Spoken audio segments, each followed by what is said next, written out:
Morning, students. For the explanation of Silk Road, page number 79. He tried again by laying back on the bed. The same thing happened.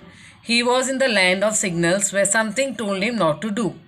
He wasn't able to go to sleep this time. When he was sitting up, it made him feel bit better as he could breathe properly and his chest felt light. The opposite happened. As soon as he laid down, he held himself up against the wall, but he wasn't able to relax. He was afraid to sleep now.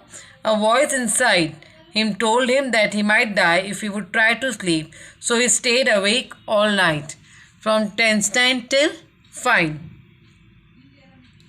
Tenstein took him to Durchin Medical College the next morning. It was new and looked like a monster with door which lead to large courtyard. They went to dark and cold consulting room filled by a Tibetan doctor who wore nothing kind if random articles which he expected. He was wearing a thick pullover and a woolly hat. He asked him a few questions while feeling his veins. He told the driver that it cold and he had an effect due to cold and altitude change. He gave him some medicine and assured him that he will not be able to come to Kora. Next, I walked till men.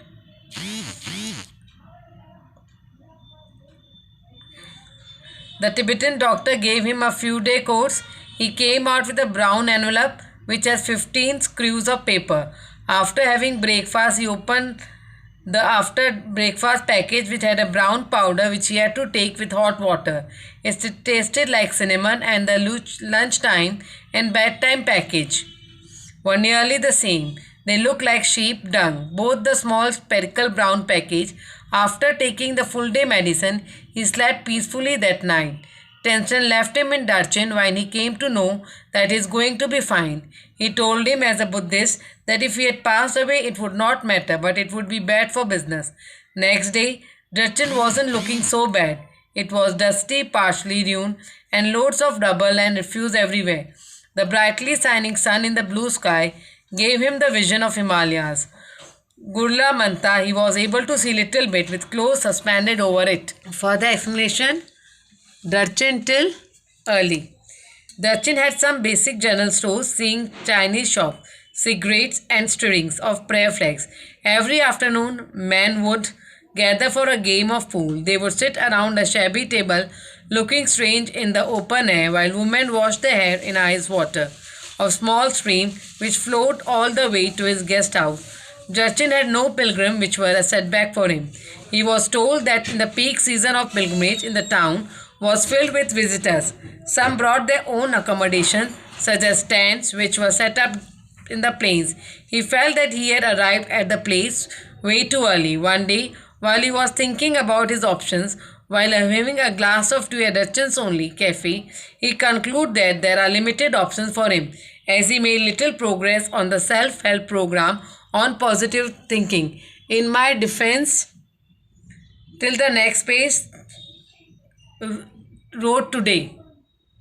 He was having difficulty in sleeping which hadn't made easy for him. He had no option other than to wait until the peak season of pilgrimage. The trail was much frequented by the travelers. He could do Kor alone, but it was seasonal session.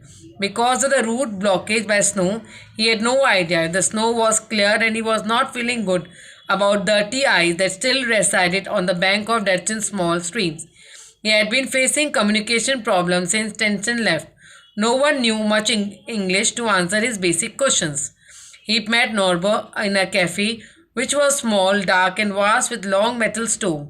The walls and the ceilings were twisted in multicolored plastic sheets of different color stripes. It was made into a farm and a big shopping bag which was sold over China and in many other countries of Asia and Europe. Plastic was China's successful export along the Silk Route. Now I am explaining you page number